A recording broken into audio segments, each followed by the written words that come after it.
Si Meray ay isang lalaki na nagkaroon ng kapas-palad na pagkabata. Ang kanyang mga magulang at nakababatang kapatid na babae ay pinaslang.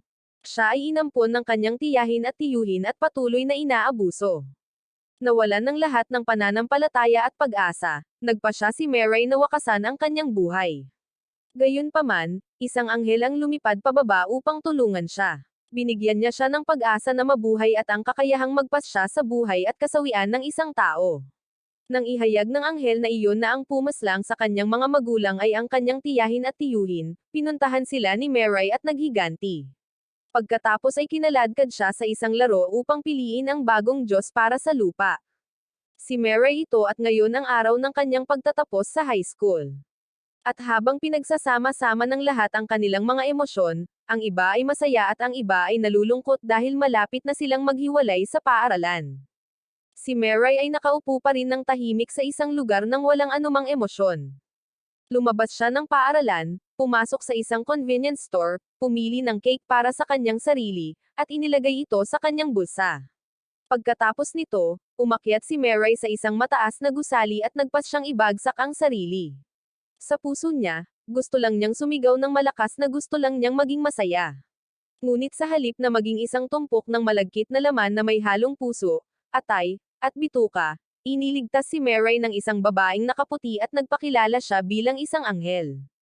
Ngunit sinabi sa kanya ni Meray na hindi niya kailangang pakialaman ang negosyo ng ibang tao at dapat na lang siyang tapusin. Gayunpaman, sinabi ng anghel na pumunta siya dito upang tulungan siya dahil noong siya ay nahuhulog, sinabi niya na gusto niyang maging masaya. Ikinuwento ng dalaga ang mga kalagayan ni Meray, na noong siya ay 7 taong gulang, nasawi ang kanyang buong pamilya, at nagsimula ang kanyang pagdurusa ng ampunan siya ng kanyang tiyahin at tiyuhin. Nang walang pamilya or kaibigan, nawalan siya ng pag-asa na mabuhay at pinili ang landas ng pagtatapos ng kanyang buhay. At nagpakita ang babaeng anghel para bigyan ng bagong pag-asa si Meray. Bibigyan niya siya ng 2 bagay ng pag-asa. Ang una ay kalayaan at pag-ibig. Gayunpaman, ngayon ay hindi na naniniwala si Meray sa anumang bagay at gusto na lamang niyang masawi ng mabilis. Sa sandaling ito, binigyan siya ng babaeng anghel ng 2 ring. Ang kwintas ay sisibol ng mga pakpak na naghahatid ng kalayaan, habang ang pulse areas ay magpapaputok ng palaso ng pag-ibig na, kung ito ay tumama sa isang tao, ang taong iyon ay mahuhulog ng baliw kay Meray. Walang makakakita nito, at tanging ibang mga anghel lamang ang makakakita nito. Higit pa rito, hindi ito maaalis. Pagkatapos nito, hindi pinansin ang mga salita ni Meray, sinabi sa kanya ng anghel na subukang gamitin ang mga pakpak ng anghel. Sa pamamagitan lamang ng 2 incantation mula sa likod, si Meray ay sumibol ng isang pares ng napakalaking pakpak. Lumipad siya sa langit sa pamamagitan ng mga patong ng ulap. At nang dumaan siya sa kanila, nakita niya ang isang magandang paglubog ng araw. Nagpatuloy si Meray sa paglipad hanggang gabi. Inabot niya at hinawakan ang ibabaw ng tubig, saka biglang tumulo ang luha. Marahil ito ang pakiramdam ng pagiging malaya. Pagkatapos nito, lumipad si Meray sa lahat ng dako gamit ang mga pakpak. Bigla niyang nakita ang isang 4 na dahon na clover sa isang bandila, pagkatapos ay naalala ang isang pangako sa kanyang kaibigan noong bata pa. Pagkatapos nito, huminto si Meray sa isang dambana, at muling nagpakita ang babaeng anghel. Nag-usap ang dalawa sa isa't isa. Ngayon ay maaari na niyang gawin ang anumang bagay, halimbawa ang pagkuha ng pag-ibig or kayamanan, or higit pa, upang maghiganti para sa kanyang mga magulang. Sa oras na ito, ibinunyag ng babaeng anghel na ang kanyang tiyuhin at tiyahin ang pumaslang sa kanyang pamilya. Tila hindi makapaniwala si Meray sa kanyang narinig. Sa lahat ng pagkakataong ito ay tiniis niya ang pang-aabuso ng pamilyang iyon dahil sa tingin niya ay may utang siya sa kanila. Ngayon ay dumating ang nakagigimbal na katotohanan nang malaman niyang sila ang sumire sa kaligayahan ng kanyang pamilya. Sabi ng girl angel kung gusto niyang i-verify, pagkatapos ay gamitin lamang ang palaso ng pag-ibig. Kaagad pagkatapos noon, bumalik siya para hanapin ang kanyang tiyahin. Walang sabi-sabi, itinutok niya ang palaso sa kanya. Nang magkagusto siya sa kanya, nagtanong si Meray tungkol sa katotohanan ng pagkasawi ng kanyang pamilya. Pagkatapos ay sinabi niya na ang kanyang tiyuhin ang mastermind dahil ang kanyang ama, ang kanyang nakatatandang kapatid, ay may napakalaking kayamanan, at ang sakam na tiyuhin ay nagbalak na tapusin ang ama ni Meray upang mamana nito ang lahat ng kayamanan. Pagkasabi noon ay nagtama ang dalawa. Habang si Meray ay nakatayo lang roon na inaalala ang eksena ng kanyang mga magulang at nakababatang kapatid na babae na pinasabog sa loob ng kotse, tinanong niya kung bakit siya pinayagang mabuhay. Sa sakit at kawalan ng pag-asa, nalungkot siya na sila ang dapat na nasawi, hindi ang kanyang mga magulang. Nang marinig iyon ng tiyahin ay agad na gumamit ng kutsilyo para wakasan ang kanyang buhay. Habang naguguluhan pa rin si Meray, ipinaliwanag ng babaeng anghel na dahil ang palaso ay magpapaibig sa kanya ng malalim hanggang sa puntong gagawin nila ang anumang sinabi niya, normal lang ang kanyang pagkasawi ayon sa kanyang mga salita. Pagkatapos noon, nagpakita ang isang anghel at kinuha ang kaluluwa ng tiyahin. Habang si Meray ay hindi pa rin nalampasan ang pagkabigla dahil ang kasawian ay tunay na napakadali, naalala niya ang mga salita ng kanyang ina noong siya ay maliit, na sinabi nito sa kanya, ang mga tao ay ipinanganak upang ituloy ang kaligayahan. Iyon ang buhay niya sa pananampalataya, ang magdala ng kaligayahan sa iba. Nagsimulang sumigaw si Meray at napagtatanto na ang pagnanais na wakasan ang kanyang buhay ay tunay na walang kabuluhan, pagkatapos ay ipinangako ni Meray sa kanyang sarili na dapat niyang mahanap ang kaligayahan para sa kanyang sarili at para din sa bahagi ng kanyang pamilya. Ang maliit na anghel ay tumugon sa kanyang kahilingan at nangakong tutulungan siya. Ipinakilala niya ang sarili bilang si Natsi, ang sarili niyang anghel. Makalipas ang 3 araw, nagtago silang dalawa sa isang hotel. Ang usapin ng kanyang tiyahin ay naisip na pagpapakasawi, kaya't wala itong kinalaman sa kanya. Pagkatapos ay pinag-usapan ng dalawa kung ano ang kailangan nilang gawin para maging masaya. Pero kahit anong gawin nila, kailangan pa rin niya ng pera para mabuhay. Iminungkahi ni Natsi na bumalik sila upang harapin ang kanyang tiyuhin. Kung tutuusin, pera pa rin iyon ng kanyang mga magulang. Ipinaliwanag niya na bukod sa pulang araw sa bracelet, nandoon din ang puting araw. Ang isang ito ay papaslang ng isang tao kaagad. Ito ang ginamit ng mga anghel upang hayaan ang mga malapit ng masawi ng mapayapa.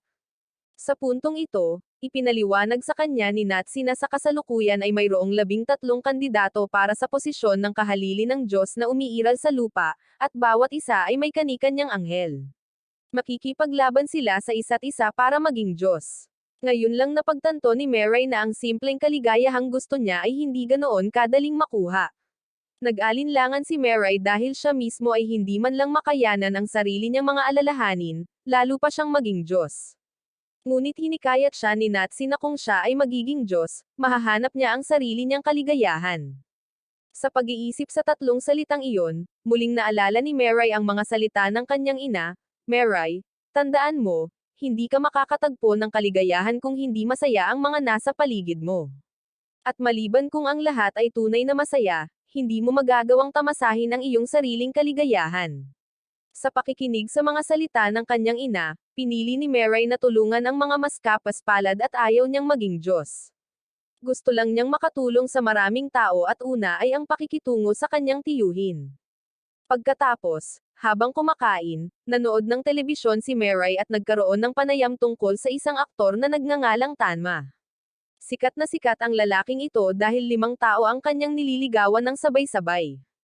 Sa pamamagitan ng screen ng TV, alam ni Meray na kandidato din ang lalaking ito dahil may anghel siyang sumusunod sa kanya.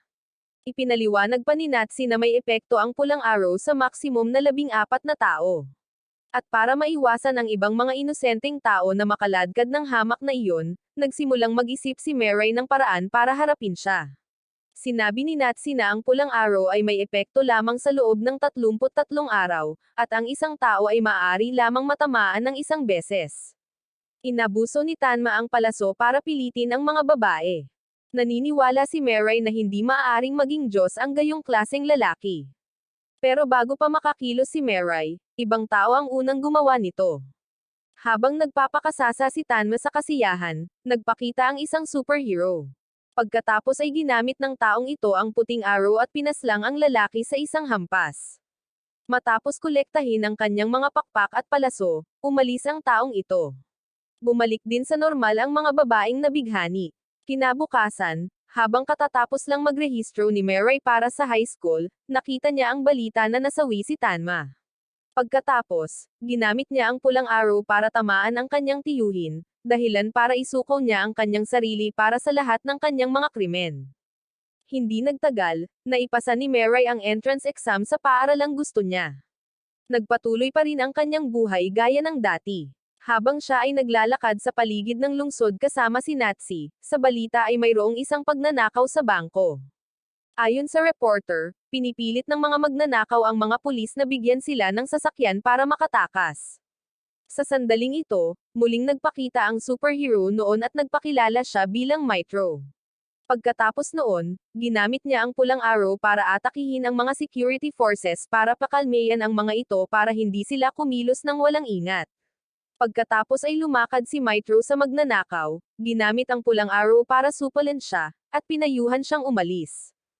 Gayunpaman, mula sa loob, nagpakita ang isa pang magnanakaw at pinaputukan si Mitro.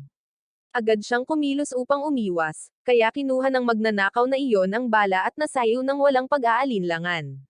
Pagkatapos ay ginamit niya ang puting arrow upang tapusin ang magnanakaw, na matagumpay na nalutas ang kaso. Pagkatapos ay tumayo siya sa harap ng kamera at nagdeklara ng digmaan sa natitirang 11 kandidato. Nakaramdam ng panganib, sinabi ni Mirai kay Natsi na magtago para hindi sila matuklasan. Ang kanyang normal na buhay ay unti-unting nababanta. Pagbalik sa apartment na binili niya, nakiusap si Mirai kay Natsi na tanggalin siya sa kanyang kandidatong posisyon. Ayaw na niyang masawi, pero nagsisi siya na kahit gawin niya iyon, masasawi pa rin siya. Sinabi niya na ang mga napili bilang kandidato ay nakamit ang isa sa 3 pamantayan. Una ay gustong masawi, pangalawa ay ang pagkamuhi sa mundo at pangatlo ay ang mga gustong baguhin ito. Walang magawa, natutunan ni Mirai na tanggapin ang kasalukuyan. Ipinaliwanag ni Natsi na mayroong 3 uri ng mga anghel. Ang mga espesyal na ranggo ng mga anghel ay maaaring gumamit ng parehong puti at pulang arrow. Ang mas mababang ranggo ay maaari lamang gumamit ng mga pulang arrow. Habang ang mid-rank ay maaaring gumamit ng alinman sa mga pakpak or pulang arrow. Sa 13 kandidato, mayroong 3 espesyal na ranggo. Maaari pa rin silang ma-promote or ma-demote. Nagsimulang kalkulahin ni Mirai kung paano haharapin si Mitro. Kinabukasan, nagbihis si Mirai para maghanda para sa seremonya ng pagbubukas ng paaralan. Iniwan niya si Natsi sa bahay para maiwasang matuklasan. Gayunpaman, sa kasamaang palad, sa paaralan ay may isang anghel na lumilipad ng kahanga-hanga. Pinatunayan nito na may kandidato sa paaralang ito. Bago pa siya makaisip ng paraan, sinugod na siya ng anghel na iyon. Sinabi ng lalaki na siya ay masyadong mahina para sa pagpapalabas ng mga emosyon kapag ang pawis ay tumutulo sa kanyang mukha ng labis. Sinuri ni Mirai, nagtatanong kung sino ang kandidato sa paaralang ito. Tinuro niya sa likod niya kung saan may babae. Pagkatapos, sa kanyang pagtataka, ang babaeng iyon ay nagpaputok ng pulang arrow diretso sa kanya. Nagsimulang lumabo ang kanyang isip at nagtapat siya ng pagmamahal sa dalaga sa harapan, kahit na nananatili pa rin ang katwiran. Ang babaeng iyon, na nagngangalang Saki, ay nagtanong kung anong ranggo ng anghel ang mayroon siya. Bagamat ayaw magsalita, sinabi niya na siya ay espesyal na ranggo dahil mayroon siyang parehong puti at pulang palaso at may mga pakpak din. Pagkatapos, sinunod niya ang sinabi ni Saki at lumipad sa kanyang silid upang umupo at maghintay.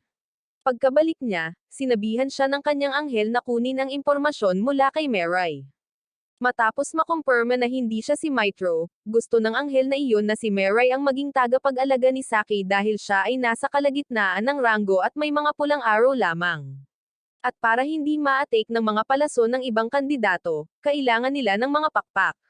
Wala sila ni Saki, kaya kailangan ng anghel na ito si Mirai para protektahan siya. Dahil nasa ilalim pa rin ng kontrol ng pulang arrow, sumang-ayon si Mirai sa lahat. Tapos gumawa siya ng link para sa dalawa at pagkatapos, hayaang bitbitin ni Mirai si Saki na lumilipad minsan upang masanay. At nang nasa langit, nabunyag na ang dalawa ay naging magkaibigan noong bata pa sila. Nangako si Mirai na tutulungan siya para ngumiti siya tulad ng dati. Pagkabalik, sinabi ni Revel, ang anghel ni Saki, na nahuli ni Mitro ang isang kriminal at naghahanda para sa public execution ngayong gabi. Ipinaliwanag pa ni Revel ang tungkol sa Diyos na pipiliin sa pamamagitan ng personalidad, kilos, at salita ng mga kandidato. Ngunit si Mitro ay lumalaban sa lahat ng iyon.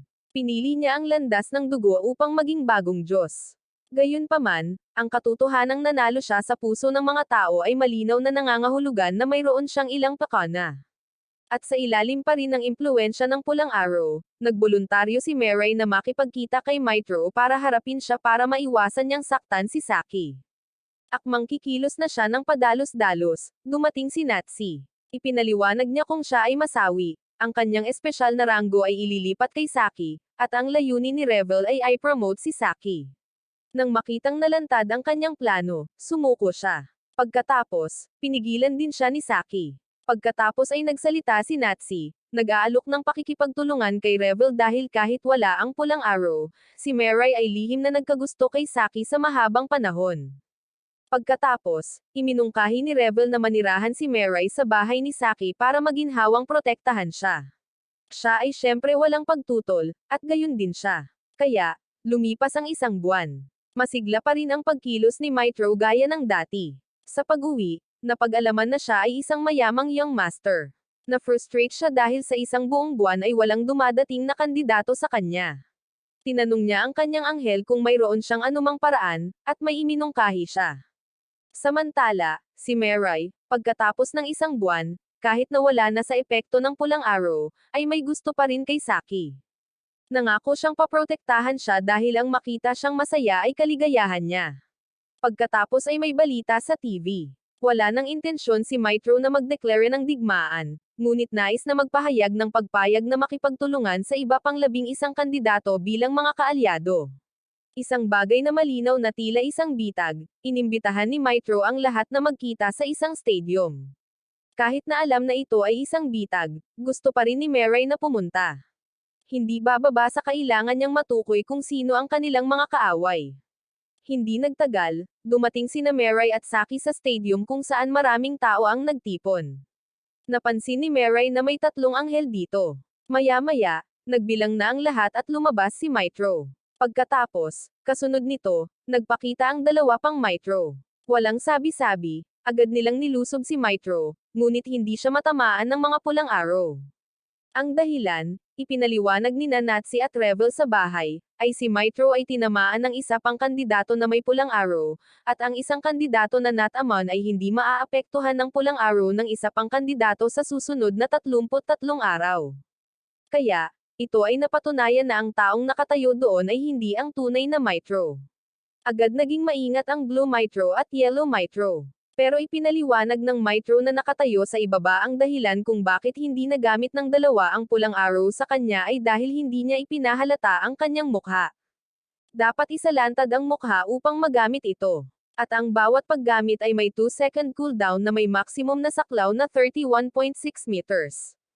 Sa pagkakataong iyon ay lumabas sa big screen ang totoong Mitro at sinabi niyang decoy lang ang nasa ibaba para akitin silang 2. Kinumpirma niya na tama ang paliwanag tungkol sa kanilang mga teknik kanina. Gayunpaman, nakalimutan nila ang isang bagay na maaaring gamitin ng isang espesyal na ranggo ang parehong pula at puting mga arrow sa parehong oras.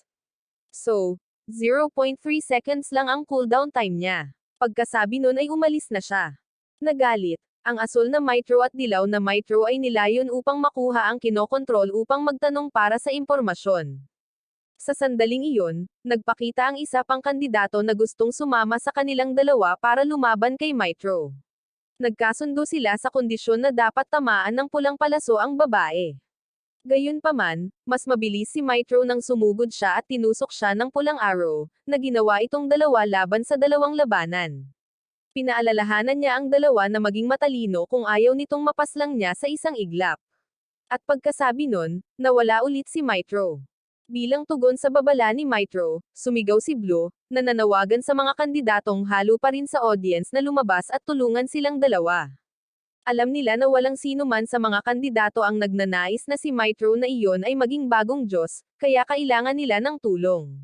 Alam ni Mirai na kapag mas nagtitipon sila, mas magiging malakas sila, ngunit pinili pa rin niyang huwag ihayag ang kanyang sarili. Sa oras na iyon, 2 pang Mitro, Berde at Rosas, ang lumabas at hiniling na sumali.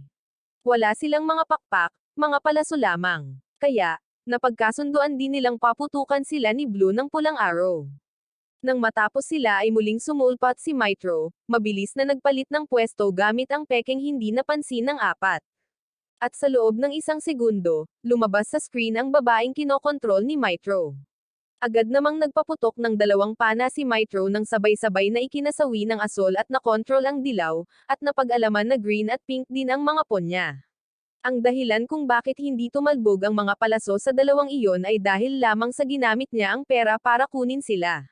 Kinuha ni Mitro ang singsing at pakpak ni Blue, at ang kaluluwa ni Blue ay pinaalis. Pagkatapos ay iginapos niya si Yellow at ang babae mula kanina, at sa harap ng mga mata ng takot na babae, walang awang pinaslang ni Mitro si Yellow, pagkatapos ay inikat ang kanyang palaso patungo sa babae. Kahit na siya ay kinokontrol, ang likas na takot ay nagtulak sa kanya na kumawala. Maging ang kanyang anghel ay nagpakita, nakikiusap na iligtas ang kanyang kandidato. Nang aktong kikilos na si Meray, nagpakita si Natsi para pigilan siya, na nagsasabing hindi pa ngayon ang oras. Pagkatapos ay walang awang pinaslang ni Mitro ang dalaga. Dumating si Natsi para makipag-usap kay Mitro. Sinabi niya na ang pagkasawi ng batang babae ay hindi nagparamdam sa kanya ng kahit ano dahil hindi niya iyon kandidato, ngunit ang kanyang kasawian ay oo. Pagkatapos ay pinadalhan siya ni Natsi ng hamon, na sinasabing tatapusin siya ng kanyang kandidato dahil iyon lamang ang daan patungo sa kaligayahan. Pagkasabi niyon ay umalis na si Natsi at umalis din sina Meray at Saki kasama ang mga tao. Ang bilang ng mga natitirang kandidato ay 8. Pag-uwi nila, lahat sila ay nawala ang kanilang espiritu. Deep inside, gusto talaga siyang tapusin ni Meray, pero hindi niya magawa. Naalala niya ang pag-uusap nila ng kanyang ama. Nag-usap silang dalawa tungkol sa pananampalataya ng kanyang ina at kung paano mapangalagaan ang kaligayahan magpakailanman. Sinabihan siya ng kanyang ama na paalalahanan ang kanyang sarili at binalaan ang kanyang anak na ang pinakamasamang bagay sa mga tao ay ang inggit sa iba. Kaya, hindi niya dapat gawin iyon. Ang pagiging makasarili sa mga tao ang naging sanhi ng mga digmaan. Kung mapipigilan ng inggit, hindi magkakaroon ng mga digmaan at maaaring lapitan ng mga tao ang walang hanggang kaligayahan na binanggit ng kanyang ina. Pagbabalik sa kasalukuyan, iminungkahi ni Saki na maghanap sila ng higit pang mga kakampi. Sigurado siyang nakita ng ibang kandidato ang kalupitan ni Mitro, kaya ngayon ay kailangan na lamang nilang hanapin ang mga ayaw sa kanya. Sa oras na iyon, may dumating na kandidato sa bahay ni Saki. Agad na naging maingat si Meray, kaya hiniling ng lalaki kay Meray na tamaan siya para patunayan na hindi siya kontrolado ni Mitro. Nang gagawin na niya iyon ay pinigilan siya ni Natsi dahil naramdaman niyang nagsasabi ng totoo ang lalaking ito. Umupo sila at nag-usap. Sinabi ng lalaki na wala na siyang mahabang oras dahil 3 buwan na lamang ang kanyang ikakabuhay dahil sa sakit. Habang siya ay nakahiga sa kama at namimilipit sa sakit, isang anghel ang nagpakita at binigyan siya ng pag-asa na mabuhay, na nagsasabi sa kanya na siya ay mabubuhay kung siya ay magiging isang Diyos at ang lahat ng mga sakit ay mawawala. Sa pagtingin sa larawan ng kanyang asawa at mga anak, nagpasya siyang sumali sa laro. Gayunpaman, nang makita niya ang eksena kung saan walang awa na pinaslang ni Mitro ang mga tao, napagtanto niyang hindi niya ito matatalo. Kaya, gusto niyang makipagtulungan kina Meray at Saki. Inihayag din ng tiyuhin na ang tagal ng labanan ay magiging 900 araw. At dahil alam niyang siya mismo ay hindi maaaring maging bagong Diyos, gumamit siya ng pulang palaso upang pilitin ang isang bilyonaryo na bigyan siya ng pera upang maisaayos niya ang isang mas magandang buhay para sa kanyang asawa at mga anak. Ginawa niya ang lahat para magkaroon ng mas mapayapang kinabukasan ang kanyang pamilya. Pero ang pagtingin kay Mitro, kung siya ay maging Diyos, tiyak na hindi magiging maganda ang lahat. Kaya't nag-isip ng paraan ang tiyuhin upang siya ay pigilan sa pamamagitan ng pagtitipon ng mga kandidato at paghahanap ng angkop na maging bagong Diyos. Sa pamamagitan ng paggamit ng 14 na pulang arrow sa 14 na pribadong detective at paglalagay sa kanila ng palihim sa paligid ng stadium upang matukoy ang mga kandidatong nagsasama, natagpuan ng tiyuhin ang 2 sa kanila, na parehong angkop na maging Diyos. Gayunpaman, kapwa ayaw ni Meray at Saki na maging bagong Diyos.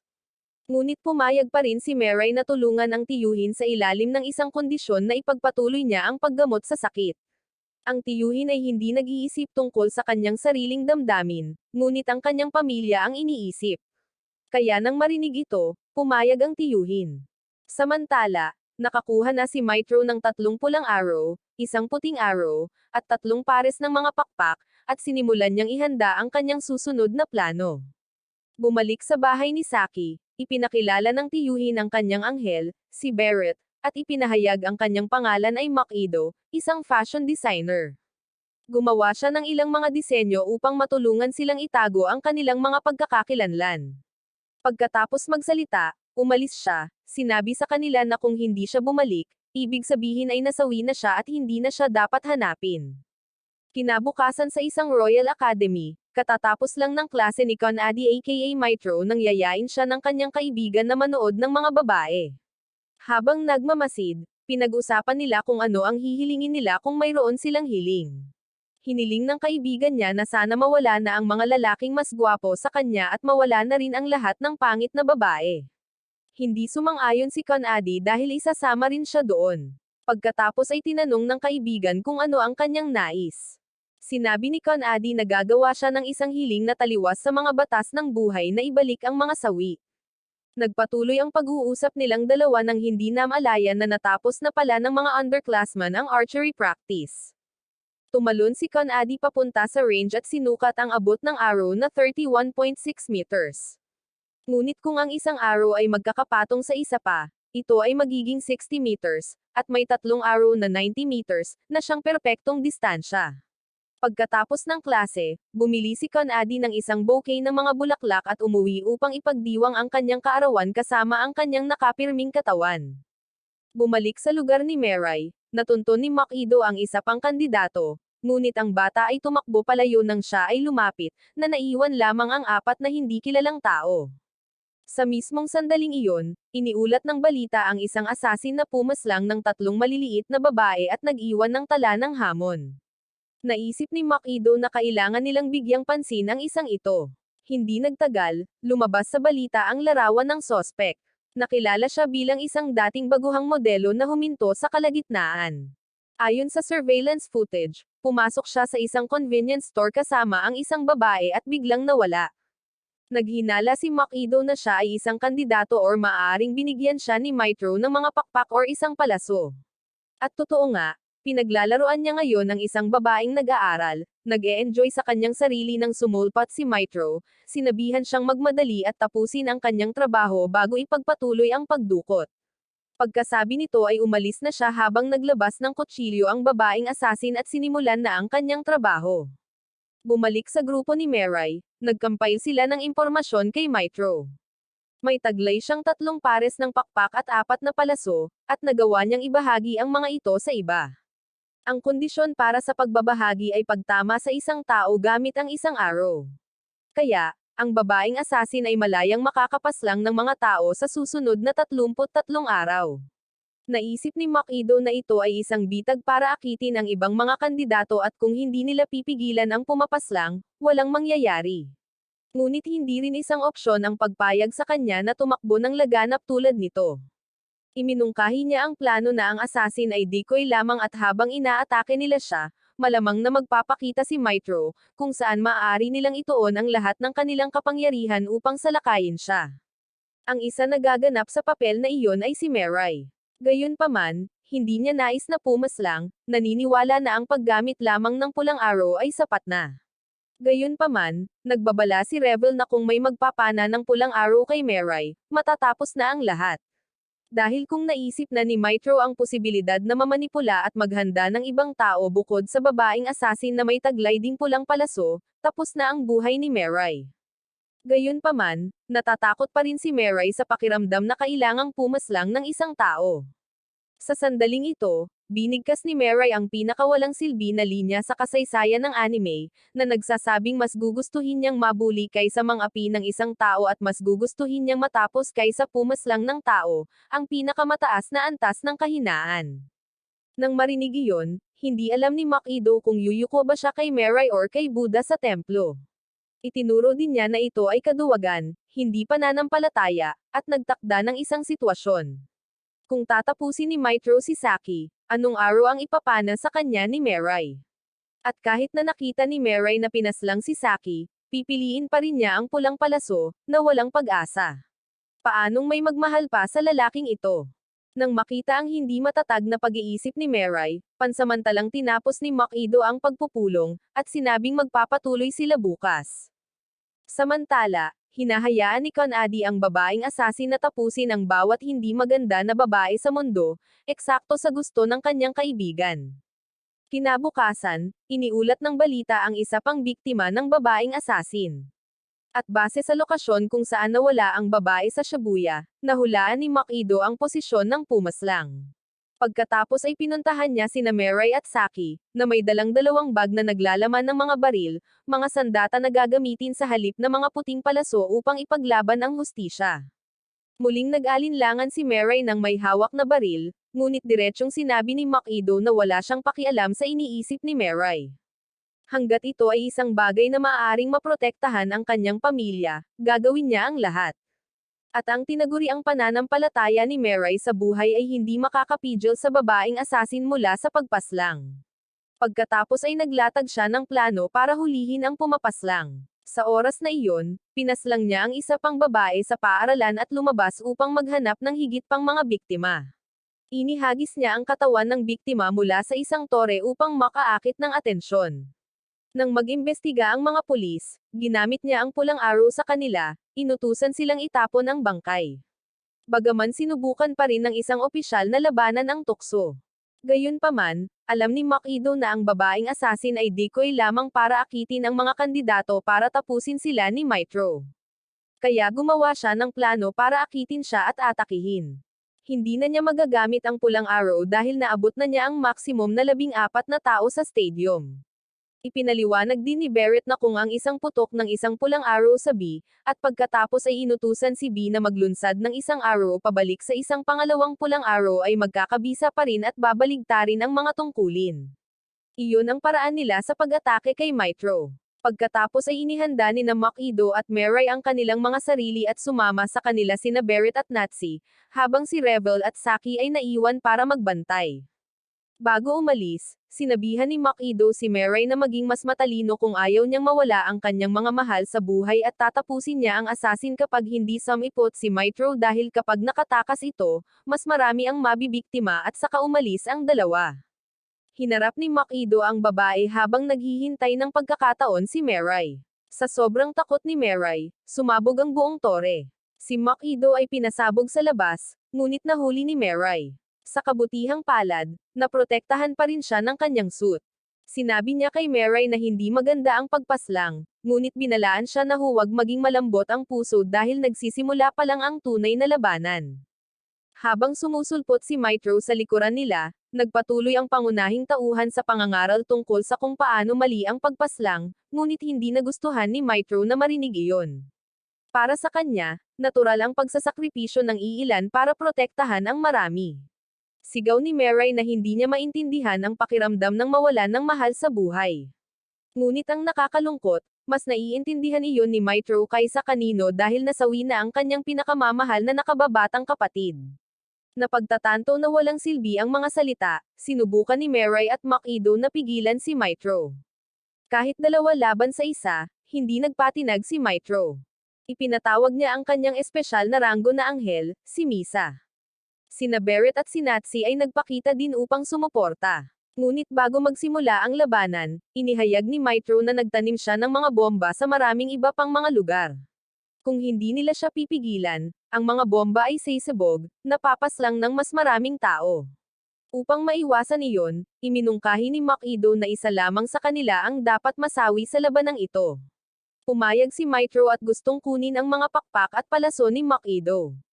Kaya, humakbang si Makido, pinayagan si Mitro na tapusin siya. Sa sandaling iyon, nagkaroon ng pagkakataon si Mirai na matamaan si Mitro, ngunit sa halip ay piniling sirain ang puting arrow ni Mitro upang iligtas si Makido. Pagkatapos ay sinugod siya nito, at ang dalawa ay mabilis na nagbanggaan. Patuloy na pinaglaruan ni Mitro si Mirai gamit ang kanyang mga puting arrow habang si Mirai, tulad ng isang gutom na hayop, ay desperado na IP ng isang pulang arrow sa kanya. Ang salpukan ng kanilang mga arrow ay lumikha ng mga madilim na sona sa hangin. At habang nasa excitement pa si Mitro, naglunsad ng pag-atake si Makido mula sa likuran. Patuloy niyang pinaputukan ng bala ang armor, dahilan upang bumagal si Mitro. Sinamantala ang pagkakataon, sumugod si Mirai para tamaan siya, ngunit sa maikling sandali, nakita niya ang mukha ni Mitro. Nag-alinlangan siya at hinayaan siyang makatakas. Bumalik ang dalawa sa bahay ni Saki, at nanginginig pa rin ang katawan niya. Sa lahat ng oras na ito, palagi niyang tinitiis ang karahasan. Hindi iyon lakas, kundi ang kanyang kahinaan. Isa siyang duwag na walang lakas ng loob na lumaban. Ayaw niyang pumaslang, ngunit itinulak siya ni Mitro sa limitasyong iyon at hindi na niya alam kung ano ang gagawin. Pagkatapos, nagpakita si Natsi at sinabi niyang kailangan niyang lumaban para maging masaya ang lahat. Gayunpaman, natatakot pa rin si Mirai sa pagpaslang na ito kung saan kailangang saktan ng mga tao ang isa't isa. Pinagpahinga siya ngayon ni Makido para kumalma siya at bukas ay muli nilang pag-usapan ang nakita niya na mukha ni Mitro. At sa mga sumunod na araw, si Mirai, na parang stalker, ay patuloy na sumusubaybay kay Saki. Samantala, narinig ni Makido na sinabi ni Revel kung bakit si Saki ang napili. Nahanap daw siya nito noong gusto nitong pumunta sa dagat para wakasan ang buhay niya.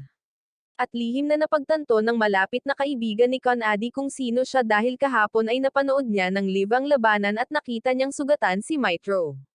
At ngayon, nasugatan din si Kanadi. Bumalik sa bahay ni Saki, nakakuha lamang ng kaunting impormasyon si Makido bago huminto dahil hindi pa nakakabawi ang loob ng dalawang kandidato. Noong gabing iyon nang nakahiga si Mirai para matulog, lumapit si Saki at sinabing kailangan niyang makipag-usap at inanyayahan siyang sumama sa kanya na humiga sa kama. Medyo nag-alala si Revel dahil kahit papaano ay mukhang hindi mapagkakatiwalaan si Mirai. Pero sinabihan siya ni Saki na umalis sandali para makapag-usap ang dalawa. Agad siyang kinaladkad nang narinig ito ni Natsi. Pagkatapos ay humiga din si Mirai sa kama kasama si Saki. Matapos ang maikling katahimikan at tensyon sa pagitan ng dalawa, unang nagsalita si Saki. Gusto na raw niyang masawi at sinabi niyang kahit magkaibigan ang dalawa, wala siyang magawa para tulungan siya sa laban na ito. Nakaupo lang siya doon at pinapanood siyang nagpoprotekta. Ikinwento niya noong bata pa sila, magkasama silang naglalaro. Nang makahanap si Mirai ng isang 4-leaf clover, gusto rin ni Saki na makahanap ng isa, ngunit hindi niya ito mahanap kahit gaano pa niya ito hinahanap, kaya ibinigay niya ito sa kanya. Ang 4 na dahon na clover ay sumisimbolo sa swerte at kaligayahan. Noon, simple lang ang kaligayahan. Pagkatapos, inamin ni Saki na sumama siya sa pambubuli sa kanya noon. Sinundan niya ang kanyang mga kaibigan upang kotsain siya. Ang pag-iisip tungkol dito ay labis niyang ikinalulungkot. Kaya't noong graduation ng junior high, nang makita niya itong naglalakad mag-isa, tumakbo siya para humingi ng tawad at ibinalik ang 4-leaf clover. Gayunpaman, ang nakita niya ay tumalon siya mula sa mataas na palapag. Sa sobrang gulat at pagsisisi, sa pag-aakalang ito ay dahil sa kanya, nagpa siya rin si Saki na wakasan ang kanyang buhay upang magbayad sala. At sa sandaling iyon, nagpakita si Revel, na nagsasabing buhay pa si Mirai. Nang maging magkatim ang dalawa, hindi na siya tinatrato ni Mirai tulad ng dati, bagkus ay naging mas mabait pa sa kanya. Lalo lang nitong pinabigat ang kasalanan niya, kaya gusto niyang tapusin siya ni Mirai. Wala siyang sinabi at sa pagharap sa pagsusumamo ni Saki na masawi, dinala siya ni Mirai sa labas. Pagkatapos ay hinayaan niya itong malayang bumagsak upang pilitin ang kanyang sarili kung gusto niyang mabuhay or mamatay. Nang bitawan niya ang kamay nito, sinubukang hawakan ni Saki ang kamay ni Mirai. Talagang gusto pa niyang mabuhay at gusto pa niyang lumaban sa tabi niya at ni Makido. Sa sandaling ito, sa wakas ay nagsalita si Mirai.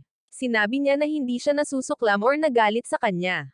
Inimbitahan pa niya ito na kapag natapos na ang lahat, hahanapin nila ang isang 4-leaf clover na magkasama. Ang mga salita ni Mirai ay parang gunting na pinuputol ang lahat ng bigat na dinadala ni Saki sa kanyang puso sa lahat ng oras na ito, at ngayon ay nakangiti na siya. Kinabukasan, dinala ni Makido ang ilang impormasyon na nahanap niya sa pamamagitan ng paglalarawan ng hitsura na sinabi ni Mirai kahapon.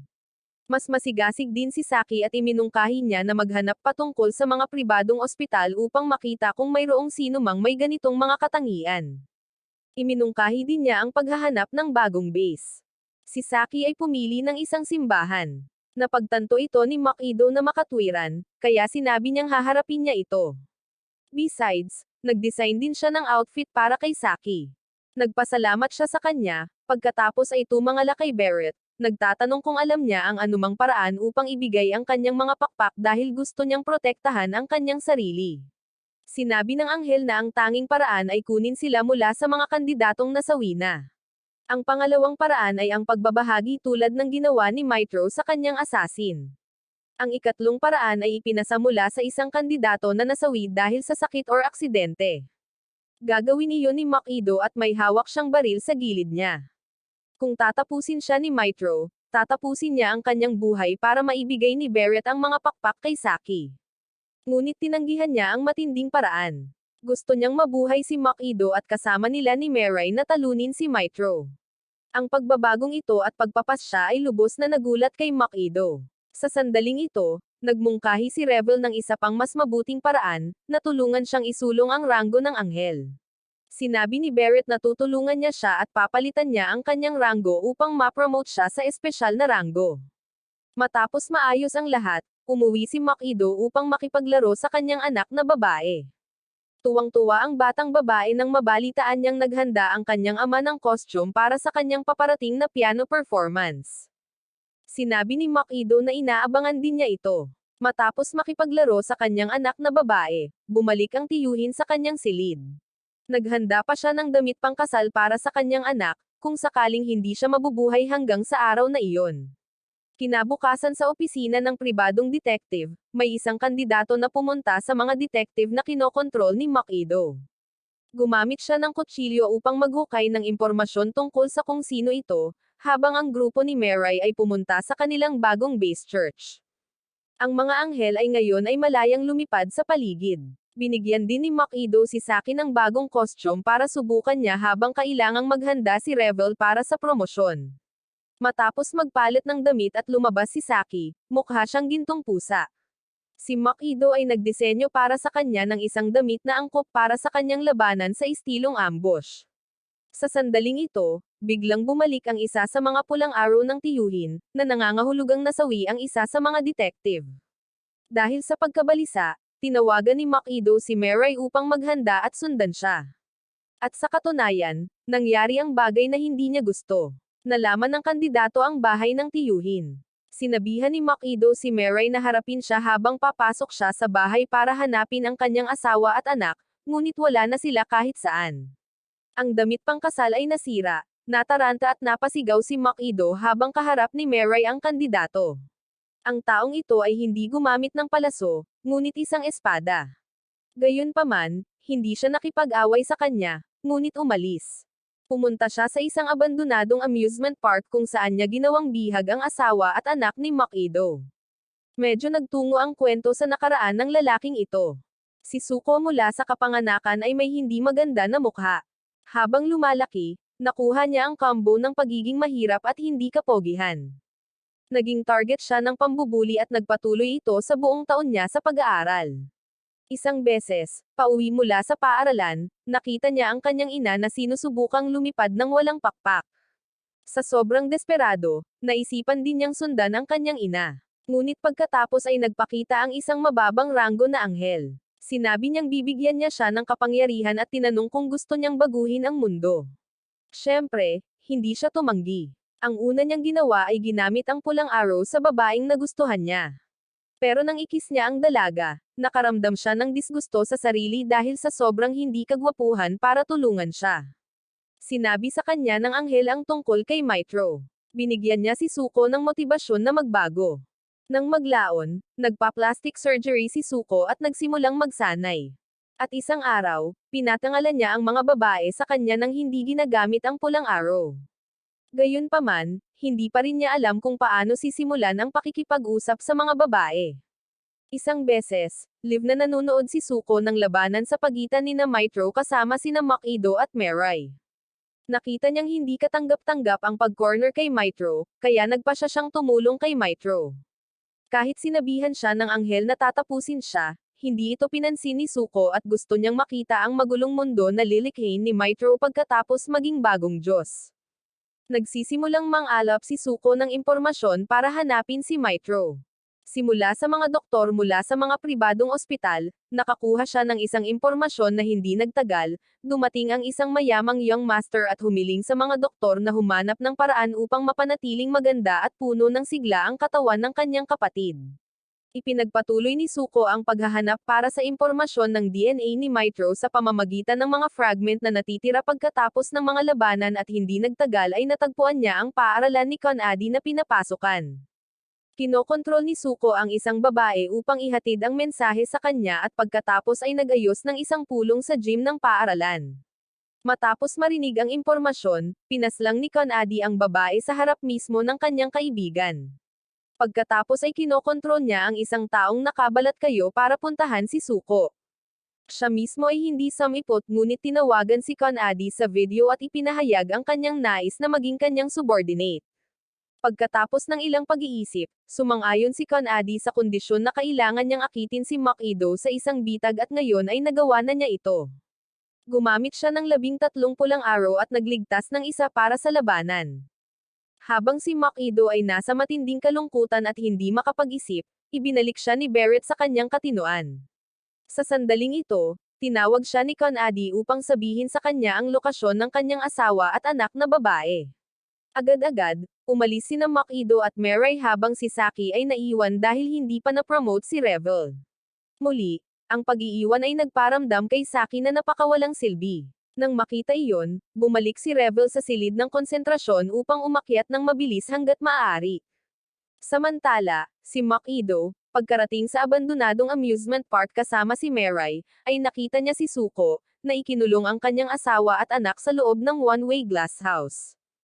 Walang pag-aalinlangan, agad siyang sumugod para iligtas ang kanyang pamilya. At kaya, buo na ang plano ni Suko. Nang tatamaan na sana niya ang isang pulang palaso sa asawa ni Makido, inilabas ni Mirai ang kanyang puting palaso upang pagbantaan siya, na umabant at pinilit na lumipad si Suko. Pagkatapos ay lumipat si Mirai sa pulang palaso at dumpense habang si Makido ay sinubukang humanap ng paraan palabas ng glass house. Walang epekto ang mga baril, kaya kailangan niyang gumawa ng ibang paraan. Samantala, pinakilos ni Conady si Suko ayon sa kanyang mga utos. Pagsapit ng hapon, nagpakita sina Mitro at Suko, na lumilikha ng isang pincer na posisyon kay Mirai. Upang maiwasang mapaligiran, nagpa siya si Mirai na umatras sa loob ng glass house at kasama ang pamilya ni Makido ay mas pumasok sa loob.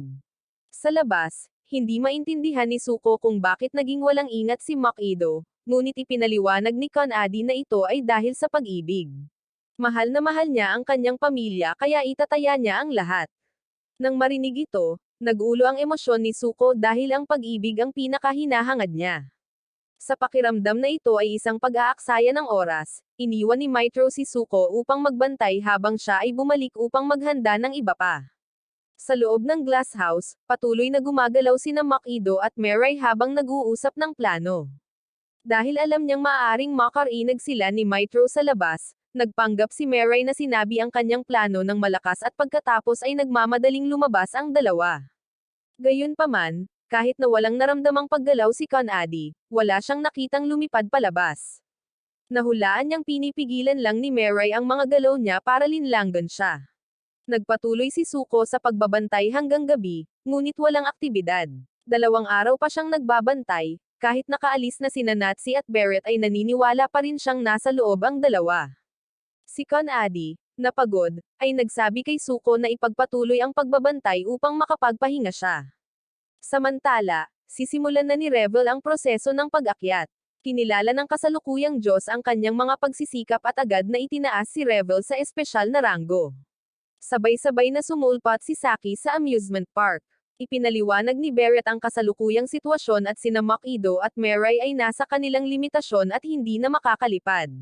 Dumating ang anghel ni Suko upang batiin si Revel sa kanyang promosyon at itinuro si Saki, na sinasabing siya ang susi sa pagtulong sa kanila.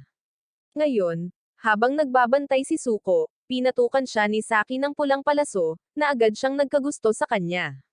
Bagamat may katapatan pa rin siya kay Mitro, binulag ng kanyang puso ang kanyang katwiran. Pagkatapos ay hinailan niya siya palayo sa kanyang guard post. Dahil ayaw niyang bigin ang kanyang idolo, humingi siya ng permiso kay Mitro na pumunta sa banyo, pagkatapos ay mabilis na umalis. Diretso siyang lumipad papunta kay Saki at sa kumikinang na mga mata, nakiusap siya kay Suko na tulungan siyang iligtas sina Makido at Mirai. Dahil hindi napigilan ni Suko ang kanyang alindog, agad na sinimulan ng mabilis na basagin ni Suko ang salamin mula sa labas. Nakipag-ugnayan sa kanila si Revel sa loob, sinabihan ang dalawa na maghanda. Nanawagan si Kanadi kay Suko na huminto at inanyayahan siyang maglingkod sa ilalim niya. Pero sa pagkakataong ito, tumanggi si Suko. Naantig siya hindi lamang kay Saki, kundi pati na rin kay Makido, na nagpakita sa kanya kung ano ang tunay na pagmamahal sa pamilya.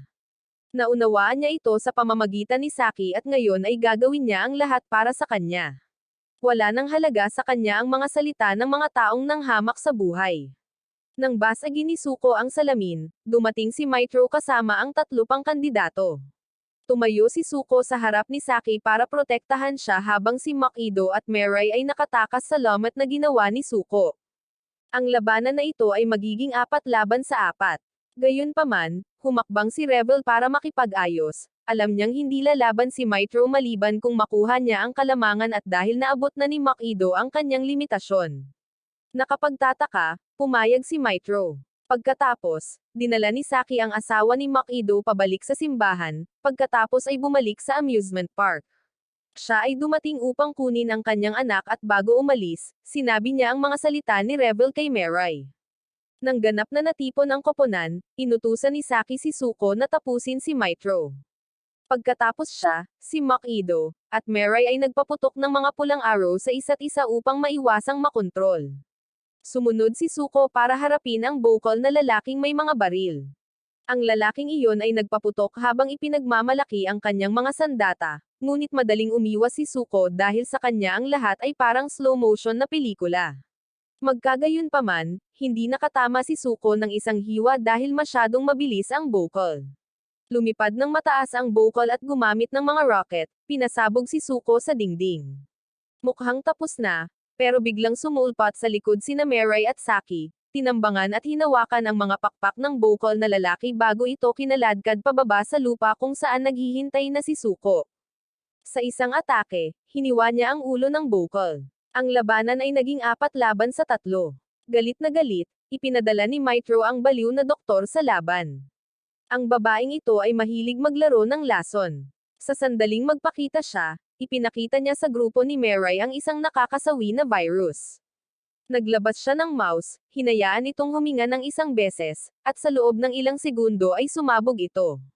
Naniniwala ang doktor na kung ilalabas ito, hindi mabilang na mga inosenteng tao ang masasawi. Mayroong 2 paraan upang matrigger ito. Ang isa ay ang button na ito, at ang isa naman ay isang button sa loob ng kanyang puso. Gayunpaman, sinabi niya kung ang isang tao ay nagboluntaryo na maging paksa ng pagsubok at kunin ang lahat ng virus, kung gayon walang sino man ang kailangang masawi. Walang pag-aalinlangan, itinuro ni Mitro si Mirai at sinabi sa kanya na kailangan niyang maging bihag. Nang walang pagpipilian, si Mirai ay kailangang bumaba at humarap sa doktor. Pagkatapos ay inutusan niya sina Makido at Suko na ihulog ang kanilang mga armas. Sumunod, dahan-daang naglakad si Mirai papunta sa kanya. Ayaw ni Saki na masawi siya at sumigaw ng walang tigil, pero tiniyak siya ni Suko. Sa sandaling ito ng buhay at kasawian, lahat ay nag-isip ng paraan upang iligtas si Mirai nang hindi hinahayaan ang baliw na babae na pindutin ang pindutan. Nang may inject na si Mirai, bigla niyang ibinuka ang kanyang mga pakpak. Nang makita ito, agad niyang inilabas ang virus, ngunit tinusok ito ni Mirai ng isang puting arrow, na sinira ito. Ipinaliwanag ni Barrett na dahil karamihan sa mga cell ay nakolekta mula sa mga katawan ng tao, maaaring tapusin ito ng arrow, at dahil ang arrow ay tumusok sa vial, ang virus ay hindi makatakas. Hinimok ni Makido si Mirai na tapusin siya dahil hindi niya matiyak kung mayroon pa siyang virus. Saka hindi naman magagamit ang pulang arrow dahil nagamit na siya ni Mitro. Muling nag-alinlangan si Mirai, naalala ang sinabi ng kanyang ama at ina. Nahuli sa panloob na labanan, si Makido, pagod na pagod, bumagsak sa lupa, ngunit nakatutok pa rin ang kanyang baril kay Mitro. Dahil sa ayaw niyang hayaang mag-alinlangan magpakailanman ang isang mahinang tulad ni Meray, nagpaputok si Mitro ng puting palaso sa kanya. Sinunod din ng doktor ang utos niya at ibinato ang syringe kay Meray. Sa sandaling ito, tila kailangan ng anime na baguhin ang pangunahing karakter nito dahil napakawalang silbi ni Meray. Gayunpaman, sumigaw si Saki, hindi. At nagmamadaling protektahan siya. Bahagya pang naitaboy ni Meray ang puting arrow ni Mitro, ngunit lumilipad pa rin sa kanya ang syringe. Sumulpat si Suko, pinuputol ang dalawa sa mga syringe, ngunit hindi niya nakuha ang huli. Ginamit niya ang sarili niyang katawan para protektahan si Saki. Bago masawi, nagawa pa niyang ihagis ang kanyang katana, na ikinasawi ng doktor. Kahit na natunaw ang kanyang katawan, tinanong ni Suko si Saki kung nasaktan siya. Sa huli, nakaramdam siya ng kagalakan na ipinanganak at nakilala siya. Ilang sandali pa, nagpakita ang mga anghel ni Suko at ng doktor para kunin ang kanilang mga kaluluwa. Natanggap ni Saki ang bracelet ni Suko. Si Mitro, na naiinis sa komedya na ito, ay pinuna si Meray, sinabing ang kanyang kahinaan ang naging sanhi ng pagkasawi ni Suko. Kung hindi naging walang muwang si Meray at kumilos ng mas desidido, hindi sana nasawi si Suko. Nagsalita ang pangunahing karakter ng anime. Sinabi ni Meray na malungkot siya dahil nasawi si Suko, ngunit kahit na sino ang nasawi, malulungkot pa rin siya. Iyon ang dahilan kung bakit kailangan niyang ipagpatuloy ang buhay at mali ang pagpaslang. Nakita ito ni Mitro na masyadong walang silbi at agad na pinaputukan ng puting arrow si Makido. Sinugod siya ni Meray at sa ngayon, halos hindi na humihinga si Makido. Inabot siya ni Meray kay Saki para alagaan. Tinawag ni Mitro ang kanyang huling kasama para lumaban, ngunit ang bata ay nanginginig na parang dahon sa buong panahon at tumakbo palayo. Ngayon, ito ay isang one-on-one na labanan sa pagitan ni Kanadi at Meray. Nagpalitan ng salita ang dalawa, ang isa ay naglalaban para sa mga mithiin, ang isa ay para sa pansariling kaligayahan. Si Mitro ay humingi ng isang hanay ng mga patakaran para sa tunggalian upang maiwasan ang pagdaraya at pinahintulutan si Meray na magtakda ng mga ito. Pagkatapos ng ilang pag-iisip, iminungkahi ni Meray na pareho silang huminto sa paglipad at magpalitan ng mga pana sa isa't isa. Dagdag pa ni Mitro, ang isang shoot, ang iba ay umiiwas ng paisa-isa, at sa bawat miss, dapat silang humakbang palapit. Sumang-ayon, parehong lumapag upang magkaharap. Nag-flip ng barya si Mitro para magpasya kung sino ang mauuna, ngunit biglang naglunsad ng pag-atake. Sa kabutihang palad, hamarang si Meray gamit ang isang pulang arrow.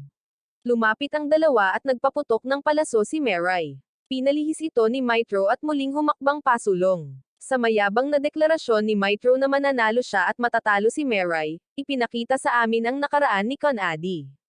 Minsan ay nagkaroon siya ng napakagandang nakababatang kapatid na babae.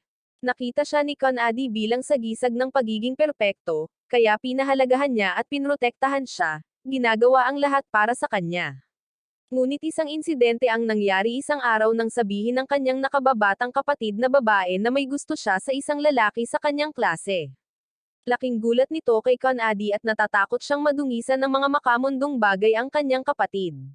At pagkatapos ay ipinahayag ni Kanadi ang kanyang malupit, sobrang protective sa kanyang kapatid na babae. Habang siya, sa unang pagkakataon, ay nakita ang kanyang kapatid na nakakatakot, nagmamadali siyang tumakbo palayo, ngunit pinigilan siya ni Kanadi. Nagpumiglas ang dalawa, at sa labanan ay natisod ang kapatid na babae at nauntog ang ulo sa sulok ng pader at agad na nasawi. Labis na natarante si Kanadi sa pagkasawi ng kanyang kapatid. Pero sa isip niya, naisip niya na hanggat pinananatili niya ito sa ganitong estado, mananatili itong maganda magpakailanman. Kaya't nagsagawa ng pekeng libing si Kanadi at palihim na tinatakan ang kanyang bangkay upang mapanatili ang kanyang kagandahan. Gayunpaman, unti-unti niyang napagtanto na hindi sapat ang kagandahan lamang. Nais niyang mabuhay muli ang kanyang kapatid. Sa kanyang kawalan ng pag-asa, naisipan ni Kanadi na magpakasawi para makasama niya ito. At pagkatapos ay nagpakita ang kanyang anghel. Sinabi niya sa kanya na mayroong isang paraan upang buhayin ang kanyang kapatid na babae. Iyon ay ang maging Diyos at gawing anghel ang minamahal niya. Matapos itong alalahanin, nagpaputok ng palaso si Mitro patungo kay Meray, at muli niya itong matagumpay na naharang. Sa oras na ito, Ang labanan sa pagitan ng dalawa ay nai-broadcast ng live para mapanood ng mga tao. Ang distansya sa pagitan nila ay 20 meters. Ang laban ay darating lamang sa mga reflexes. Patuloy na nagsabi si Mitro tungkol sa kung paano siya karapat-dapat na maging bagong Diyos, na siya ang napili, na ang paggamit ng kapangyarihang ito ay isa sa mga pagpipilian. Tapos si Mary naman, dahil malapit na ang range, sapat na ang lakas ng putok para maitulak ng bahagya si Mitro bago niya tinaboy ang arrow palayo.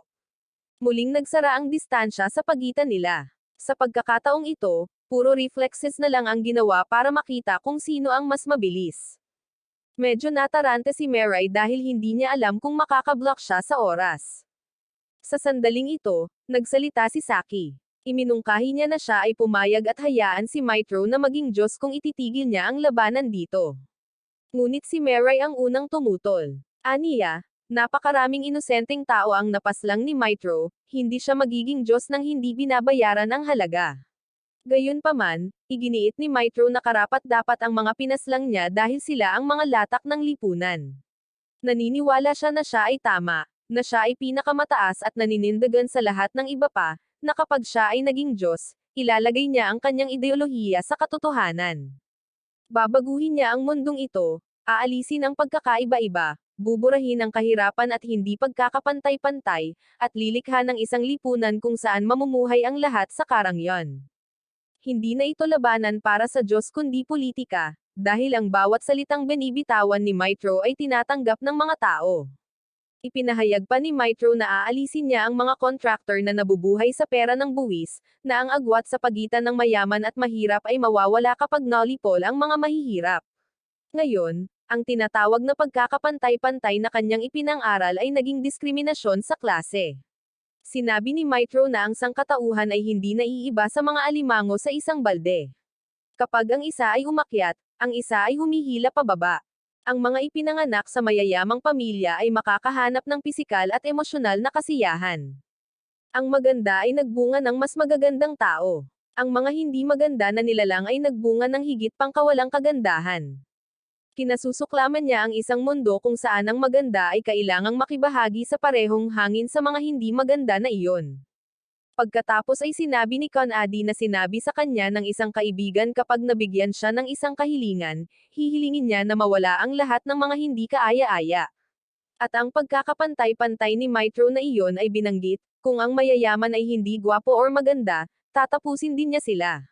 Ang layunin ay lumikha ng isang mundo ng mga magagandang tao lamang at kung saan ang lahat ay mayaman, habang ang magaganda ngunit mahirap ay gagawing alipin. Matapos pakinggan ang kanyang sinabi, nakalapit na si Mary sa loob ng 5 metro mula sa kanya. Sa saklaw na ito, imposible ang pagharang. Pagtakbo na lang ang natitira, na kasing tugma ng pagkatalo. Gayunpaman, sa sandaling ito ay tinanong ni Mary kung ang Mitro na nauna sa kanya ay ang tunay. Dahil sa pagkakaalam niya, hinding-hindi lalaban si Mitro nang walang kalamangan, lalo na sa patas na laban. Nang makitang masyadong walang muwang si Mary, inihayag ni Mitro ang kanyang mukha. Matapos makumpirma, hindi na nagdalawang isip si Mary. Sa labas, pinagmamasdan din ng FBI ang broadcast. Pagkatapos ay kinuha ni Mary ang isang nakakasakit na paninindigan habang tinatakpan ng mga ulap ang kalangitan. Dumiretso si Mary kay Mitro sa halip na magpaputok ng palaso. Naging epektibo ang sorpresang pag-atake nang hindi tumama ang puting arrow ni Mitro. Gayunpaman, hindi maitulak ni Mary ang kanyang pulang arrow kay Mitro dahil mayroon na siyang isang nakalagak sa kanya mula sa ibang tao. At bukod pa, nagawa ni Mitro na humarang gamit ang sarili niyang puting arrow.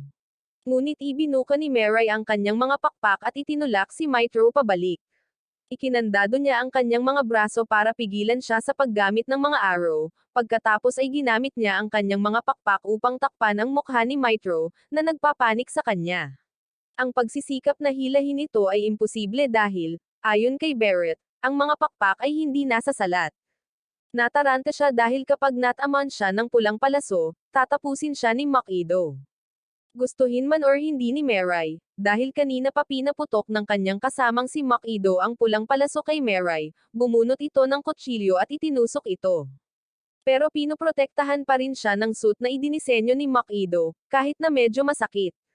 Sa kawalan ng pag-asa, Tinawag niya ang kanyang anghel upang tulungan siyang lumipat ng kamay upang gamitin ang palaso. Pero bago niya magawa, dumating si Saki at hinawakan ang kabilang braso niya. Pagkatapos ay nakipagbuno silang tatlo at sa wakas ay nagtagumpay sa pagpigil kay Mitro.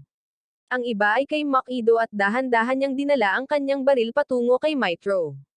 Alam na rin ni Kanadi sa sandaling ito kung ano ang pakiramdam ng isang biktima na malapit ng masawi. Nakiusap siya kay Mirai na tulungan siya, pagkatapos ay pinalaki ang prinsipyo ni Mirai na huwag pumaslang ng mga tao upang madamay ang kanyang habag. Pero kahit nag-alinlangan siya, nakatusok pa rin sa kanya ang palaso ni Makido, at wala siyang magawa. Sa kanyang huling lakas, nakiusap si Makido kay Barrett na tulungan siyang hilahin ang gatilyo. At sa bawat putok ng bala, lumalabas sa harapan niya ang mga larawan ng kanyang asawa at anak. Talagang namiss niya ang mga ito, at marahil ay natupad ang kanyang hiling na paprotektahan niya ang kanyang pamilya bago masawi. At ang bawat bala ng anti-tank ay lumipad diretso sa marupok na katawan ng tao ni Kanadi. Ang kanyang puso, atay, at lamang loob ay nagkapira-piraso. Nang matapos ang pagsabog, nagkawatak-watak ang katawan ni Kanadi. Bamantong hininga rin si Makido at tapos na ang laban. Dinala siya ni Mirai at Saki, at habang lumilipad ang pulse ares at kwintas ni Kanadi sa nagpaputok sa kanya ng pulang palaso, hinayla din ng kanyang anghel ang kanyang kaluluwa. Hindi niya maintindihan kung bakit pinigilan siya ng anghel ni Suko na tulungan si Kanadi. Sinabi niya na tiyak na ayaw ni Suko na masaktan si Saki. Pagkatapos magsalita ay umalis na silang dalawa. Dinala ni Mirai si Makido sa ospital. Gayunpaman, ang mga ito ay makakatulong lamang sa kanya na mabuhay ng sapat upang magpaalam sa kanyang pamilya. Siyempre, sa ganitong kalagayan, wala na siyang masabi. Ang kanyang asawa ay nagkaroon lamang ng oras upang sindihan siya ng yosi bago ang monitor ng puso ay nagsenyas ng flatline. Nagpakita si Barrett upang alisin ang kanyang kaluluwa. Ipinagmamalaki niya ang pagpili sa kanya bilang kandidato at pinagpala ang kanyang pamilya. Pagkatapos, ibinalik ni Barrett ang mga pakpak at palaso kay Saki upang may patuloy ng dalawa ang kanyang kalooban. Ang lahat ngayon ay katahimikan lamang at ang mahabang beep ng heart monitor. Sa labas ng amusement park, dumating ang FBI, at kinukolekta nila ang mga labi ni Kanadi para sa investigasyon. Habang nararamdaman pa rin ni Mirai na ito ay tunay na mali, kahit na ito ay nakikita bilang pagliligtas sa mundo, siya ay tumulong sa pagpaslang. Gayunpaman, sinabi ni Saki na hindi mali ang ginawa ni Makido. Siya ay isang bayani na nagligtas ng marami at nais lamang na pumili ng bagong Diyos sa kapayapaan. Nang muling kalmado, pinag-usapan ng dalawa ang tungkol sa kumuha ng mga ring ni Kanadi, at ito ay walang iba kundi ang batang tumakas kanina. Siya pala at ang anghel ni Suko ay nagplano ng pagbagsak kay Kanadi, ngunit si Suko ay hindi nabuhay upang makita ito. Nang matapos ang lahat, binati niya ang anghel ng bata at pagkatapos ay lumipad upang malaman kung paano mapupunan ng bata ang palaso kay Kanadi. Bumalik tayo sa kung kailan siya at ang kanyang kaibigan ay nagsusuri ng mga babae. Habang pinapanood ni Kanadi ang kanyang mga kampon na nagsasanay ng archery, ang bata ay nagtago mula sa malayo at diretsyong tumama sa kanyang puso nang hindi niya ito pinapansin.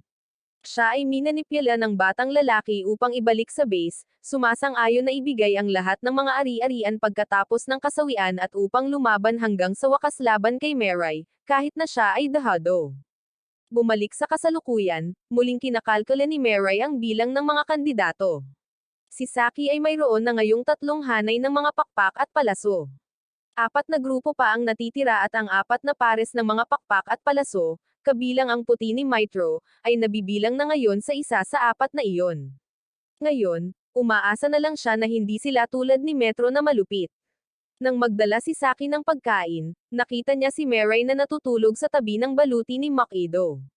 Kinabukasan, lumabas si Mirai at tinanong si Saki kung saan nagpunta sina Rebel at Natsi. Sinagot niya na parehong maagang lumabas, kaya hindi niya alam. Umupo silang dalawa at sabay na kumain. Habang sina Natsi at Rebel ay patungo sa pagpupulong ng mga anghel, sa kasalukuyan ay 6 na kandidato na lamang ang natitira. Isang anghel ang unang nagsalita. Sinabi niya na ang labanang ito ay hindi haantong saan man. Alam lang ng kanyang kandidato kung paano magpaganda at mamuhay ng virtual na buhay sa internet. Hiniling pa niya na kung ibang tao ang naging bagong Diyos, hindi nila kukunin ang kanyang pulang palaso. May natitira pang walang raang araw hanggang sa katapusan. Kaya, upang maiwasan ang mga kandidato na walang magawa, lahat sila ay iminungkahi na ang Anghel Penma ay lumikha ng mga laro. Samantala, ang batang lalaki noon ay nagsimulang lumipad sa buong lungsod upang malaman ng mga kandidato ang kanyang pag-iral. Mabilis na bumalik si Revel para ipaalam kina Meray at Saki. At nang manood silang dalawa ng live broadcast, nakita nilang naglabas na ng mukha ang bata, nagpakilala itong si Yudo, grade 6. Napagtanto ni Meray na ang bata ay naglalakad sa tabi ni Mitro, na hinuhusgahan na malaki ang posibilidad na namanan niya ang lahat ng mga pakpak at palaso ni Conady, na ginagawang lubhang mapanganib na kandidato si Yudo. Ibinunyag ng bata ang buong planong tapusin si Conady. Gayunpaman, siya mismo ay hindi nais na maging bagong Diyos. Nagsalita siya tungkol sa bagong laro ng Diyos at ang 13 kandidato sa buong Japan, at ang kanyang anghel ay si Penma na may pinakamababang ranggo. Ipinaliwanag ni Yudo ang dahilan kung bakit siya napili. Talaga, namuhay siya ng normal. Napaka-normal noon, marami siyang kaibigan, mapagmahal na magulang, at maayos na pamilya. Minsan, nang makita niyang naiwan sa mesa ang mga pampatulog ng kanyang ama at sinubukang iligpit, nagpakita si Penma, na nagkakamali sa pag-aakalang nagtatangkang masawi ang bata, at agad siyang napiling kandidato.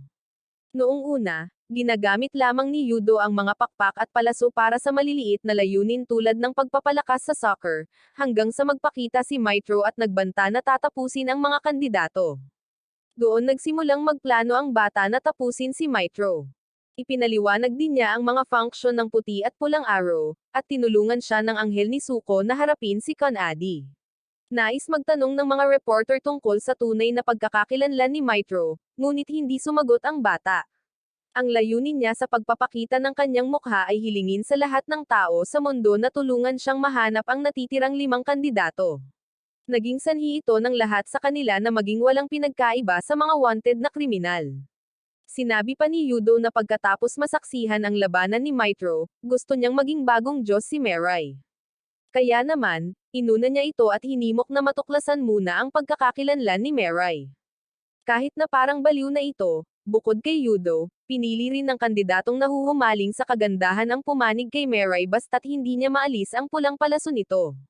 Gayunpaman, malinaw na naunawaan ni Meray na kahit na tila sinabi ng bata ang lahat, itinatago pa rin niya ang isang mahalagang katotohanan, na taglay niya ang puting arrow.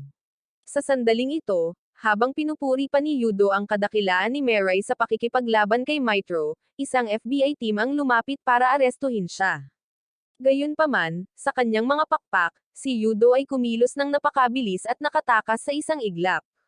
Dahil sa pagkabagot, sinabi niya sa kanila na magmadali at hanapin ang mga kandidato bago umalis. Ngayong kilala na ang mga kandidato, ang gobyerno ay nagpapadala ng mga tao upang maghanap ng mga kainahinalang individual, tulad ng isang taong hindi kapansin-pansin ngunit biglang may magagandang tao na humahabol sa kanila na nasa ilalim ng pagbabantay ng gobyerno. Nais nilang gamitin ang mga kandidato bilang alternatibo sa mga sandatang nuclear. Para naman kay Saki at Meray, ilang araw pa lang silang dalawa ay nakakaranas ng matiwasay na buhay, ngunit ngayon ay muli na naman silang nasangkot sa gulo. Si Saki, na nasa ilalim pa rin ng impluwensya ng Red Arrow, ay nagmungkahi na tumakas kasama si Meray upang manirahan sa isang malayong lugar, na nakahiwalay sa kaguluhan. Gayunpaman, tumanggi si Meray, itutuloy niya ang kalooban ni Makido at hindi siya tatakas. Tatayo siya at mamumuhay ng sarili niyang buhay. Naniniwala siya na hindi pa natatanto ng mga tao ang kanilang mga pagkakakilanlan, kaya maaari na lamang nilang ipagpatuloy ang pamumuhay bilang normal. Pero iyon lang ang pinaniwalaan niya, dahil nang magsimula ang ikalawang semestre at bumalik sa paaralan sina Meray at Saki, habang nag-iisa si Meray, isang inspector ng FBI ang lumapit sa kanya. Pagkatapos lamang ng ilang mga pangungusap, alam niya na si Meray ay isang kandidato. Agad na naging maingat si Meray. Gayunpaman, walang masamang hangarin ang inspector. Iniutos ng gobyerno ang pag-aresto sa mga kandidato, ngunit isa siya sa mga sumalungat dito, at ang kanyang kasamahan ay nakikipag-usap din kay Saki. Maya-maya lang ay may narinig silang sigaw. Si Saki, nagulat, ay nagpaputok ng pulang arrow sa babaeng kasamahan. Mabilis na tinanong siya ng inspector, mahal mo pa ba ako? Pero sinabi lang ng kasamahan na in love na siya kay Saki, kaya kinumpirma ang pagkakakilanlan nilang dalawa, dahil fiancé niya talaga ang babaeng kasamahan na iyon. Pagkatapos ay ipinakilala niya ang kanyang sarili bilang Hashi, sinabi na pumunta siya dito upang tulungan silang dalawa dahil sa kasalukuyan hindi lamang ang gobyerno ng Japan kundi pati na rin ang iba pang mga bansa ang target ang mga kandidato. Dahil mayroon na silang kasamahan na nabihag, nagpa siya silang magtiwala kay Hashi. Umalis na silang dalawa kasama siya. Aniya, ang kasamahan nilang si Yomi ang unang nakatuklas sa pagkakakilanlan ni Mirai at Saki. Sa kasalukuyan, sa loob ng organisasyon, maliban sa kanya at kay Yomi, wala pang nakakaalam tungkol sa kanilang dalawa.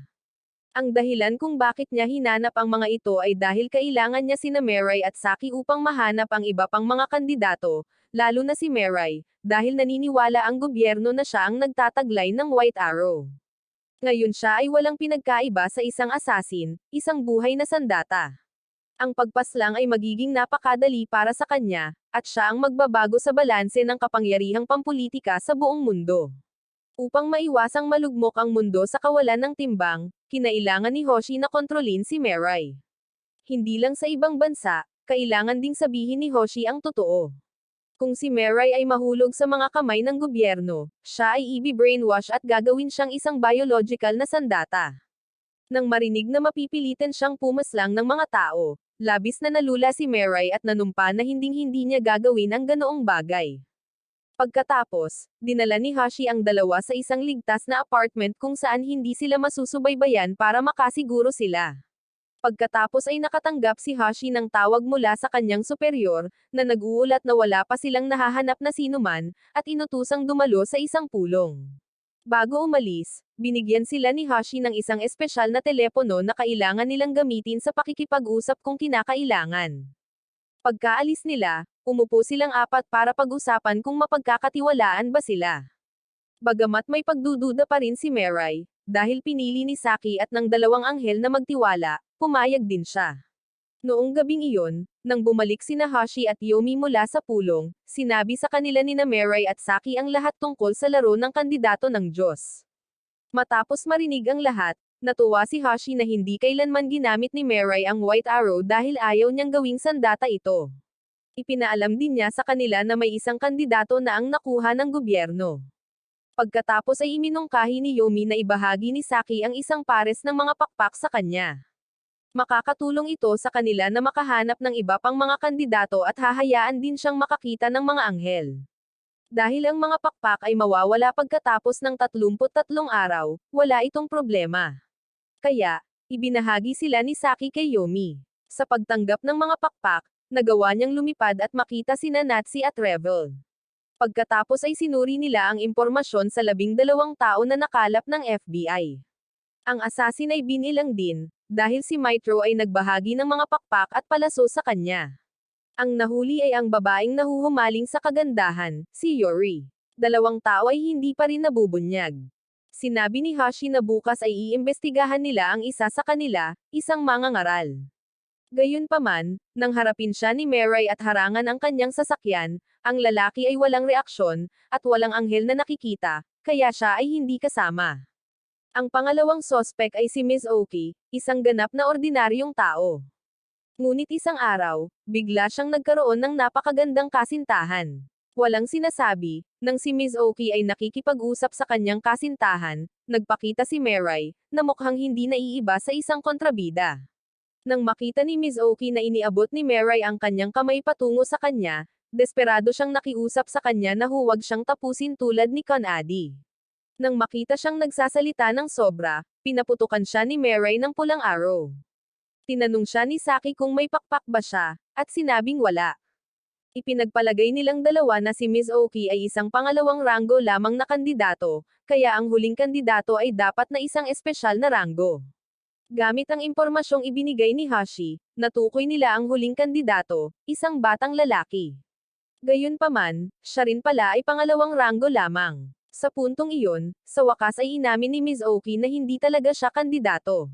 Kanina pa siya nagpanik kaya nagsinungaling siya, at ang batang lalaki ay si Nakiro. Bagamat mayroon lamang siyang pulang arrow, magagamit pa rin niya ito upang pumaslang ng mga tao. Ang kanyang paniniwala ay gamitin ang pulang palaso upang bigyan ng mga gustong wakasan ang kanilang buhay ng mapayapang kasawian. Halimbawa, ang kanyang lolo na nakahiga sa kanyang kama sa matinding paghihirap, na nagdurusa sa mga makina na nagpapanatili sa kanya ng buhay. Tinulungan siya ni Nakiro na umalis ng payapa. Tungkol naman sa kanyang ama, nasira ang pag-iisip matapos hiwalayan ang kanyang asawa nang niloko siya nito, binigyan siya ni Nakiro ng mabilis na kasawian gamit ang pulang palaso. Para naman sa kanyang ina at kanyang kasintahan, pinaslang sila ni Nakiro sa pinakamasakit na paraan. Gayunpaman, sinabi ni Mirai na ang kanyang ginawa ay labag sa batas. Nang marinig ito, naniwala si Nakiro at sinabing titigil na siya. Ngunit bago huminto, sinadya ni Nakiro na tapusin ang kanyang nakababatang kapatid para hindi na siya magdusa sa huli. Lumapit si Mirai para pigilan siya, na sinasabi na ang kasawian ay magiging pahirap kung tatapusin ni Nakiro ang lahat ng kanyang mga mahal sa buhay at pagkatapos ay tapusin ang kanyang sariling buhay. Gayunpaman, iginiit ni Nakiro na ipagkakaloob niya ito bilang isang espesyal na pribilehiyo. Nang marinig iyon, agad na sumabat si Ms. Oki para alalayan si Mirai. Sinabi niya na kahit masawi si Nakiro, may mga taong magdadalamhati para sa kanya. At kahit natapusin na niya ang lahat ng mga kamag-anak niya, may iiyak pa rin para sa kanya, tulad ng sarili niyang kaibigan na si Conady. Siya ay isang taong may pangarap na mag-aral sa ibang bansa sa England noon. Malamig siya sa lahat pero hinahangaan siya ng mga babae. Ayaw niya sa lahat, pati kay Ms. Oki. Ngunit sa isang pagkakataon na magkasama silang nagsusuri ng mga babae, pinagbigyan niya ang isa sa mga casual na kahilingan ni Ms. Oki. Gayunpaman, nang pumanaw si Conady, tuwang-tuwa ang lahat. Tanging si Ms. Oki lang ang umiyak para sa kanyang kaibigan. Salamat kay Conady, nagkaroon pa ng pagkakataon si Ms. Oki na makipag-usap sa mga magagandang babae at ngayon ay nakikipag-date. At kahit na walang kasamahan si Nakiro, may mga taong magdadalamhati kapag nasawi ang bata. Sa huli, si Nakiro ay nahikayat at tinanggap na huwag nang tapusin ang mga tao nang walang ingat. Gayunpaman, nang kailanganin siya ni Rebel na sumama upang makibahagi sa halalan upang piliin ang bagong Diyos, tumanggi siya. Sinabi ni Mirai na tumatakbo ang oras. May nagtatago pa ring isang kandidato at kailangan nilang tipunin ang lahat upang piliin ang bagong Diyos. Kung patuloy silang humihinto, hahanapin ng gobyerno ang mga kandidato, ay brainwash sila, at gagawing buhay na sandata. Ginawa rin ni Ms. Oki ang lahat para humikayat, at sa huli ay pumayag si Nakiro na sumama, ngunit iningatan pa rin ng bata ang balak na wakasan ang kanyang buhay. Kinailangan lamang siyang panatilihing buhay ni Mirai hanggang sa halalan, pagkatapos ay iboboto niya siya. Pagkatapos nito, ibinalik ni Mirai ang lahat para makilala si Naomi at Hashi. Ang maliit na brat na si Nakiro, nang makakita ng kagandahan sa unang pagkakataon, ay pumulupot sa isang sulok. Pagkatapos ay inipon nila ang impormasyon sa mga kandidato. Ang batang si Yudo ay hindi na muling nagpakita simula ng kanyang talumpati. Ang babae na si Yori ay nasa ilalim ng espesyal na proteksyon. Nandito na si Nakiro, kaya ngayon isang espesyal na ranggo na kandidato lamang ang hindi pa nagpapakita. Kailangan nilang hanapin ang huli at pagkatapos ay isagawa ang halalan ayon sa plano ni Yudo. Kinabukasan, nagpakita sa publiko sina Mirai at Saki para akitin si Yudo. At sa katunayan, hindi nagtagal, nagpakita ang bata. Dahil hinangaan niya si Mirai, kahit anong sabihin niya, sumunod ang bata. Lumipad ang tatlo sa kalawakan para mag-usap. Inihayag ni Mirai ang kanyang mukha para magkaroon ng kredibilidad. Pagkatapos ay nagsalita si Mirai tungkol sa pakikipagtulungan upang mahanap ang natitirang kandidato at magkasamang gaganapin ang halalan. Pumayag din si Yudo na makinig. Binigyan siya ni Mirai ng telepono para sa maginhawang kontak. Nang maayos na ang usapin kay Yudo, sumunod si Yori. Pagkatapos ay pinuntahan siya ng 5 anghel at sinabi sa kanya ang tungkol sa plano sa halalan. Kung pumayag siya, tutulungan nila siyang makatakas. Sa labas, naghihintay na ang grupo ni Mirai. Pagkatapos, sa pamamagitan ng mga surveillance camera, bumagsak si Yori. Si Hashi, nang makita iyon, ay agad na pinapasok ang mga tao upang suriin. At nang makalapit na sila kay Yori, bigla itong bumangon at pinaputukan sila ng pulang arrow. Inutusan niya silang ihatid siya sa labas. Si Yuri ay inakay palabas ng detention area. Nagwalang bahala si Hoshi at pinalibutan siya ng mga tao. Dinala ng mga gwardya si Yuri sa isang silid at inaf ang lahat ng kamera at ilaw. Maya-maya pa, lumabas si Yuri sa bintana at tumakbo sa kagubatan. Pinakilos ni Hoshi ang lahat ng puwersa para palibutan siya. Gayunpaman, nang mahuli siya, ito ay isang disguised guard lamang. Ang tunay na Yuri ay nagbalat kayo bilang isang gwardya at muling nakipagtagpo sa grupo ni Mirai. Gaya ng ipinangako, niregaluhan ng batang si Yudo si Yuri ng isang pares ng pakpak bilang tanda ng pakikipagtulungan. Umalis silang lahat, lumipad ng malayo bago kusang humiwalay sa grupo si Yudo dahil tila hindi pa lubos na nagtitiwala sa kanya ang lahat, habang hawak niya ang puting palaso. Kinabukasan, nagkagulo ang Japan, habang unti-unting nahati ang mga tao sa mga paksayon upang iboto si Mirai or iba pang mga kandidato bilang Diyos. Habang nasa grupo ni Mirai, karamihan ay sumang-ayon na dapat siyang maging Diyos, at isang boto lamang mula sa natitirang kandidato ang natitira. Gayunpaman, sinabi ni Revel bago ang pinili bilang Diyos ay dapat munang magkaroon ng pagnanais na maging Diyos, at mula sa simula, si Mirai ay walang nais na maging isa. Upang higit na maunawaan ni Mirai ang papel ng Diyos, ipinaliwanag ng anghel ni Nakiro na kapag ang isa ay naging Diyos, maaari nilang gawin itong laro ng pagpili na parang hindi nangyari.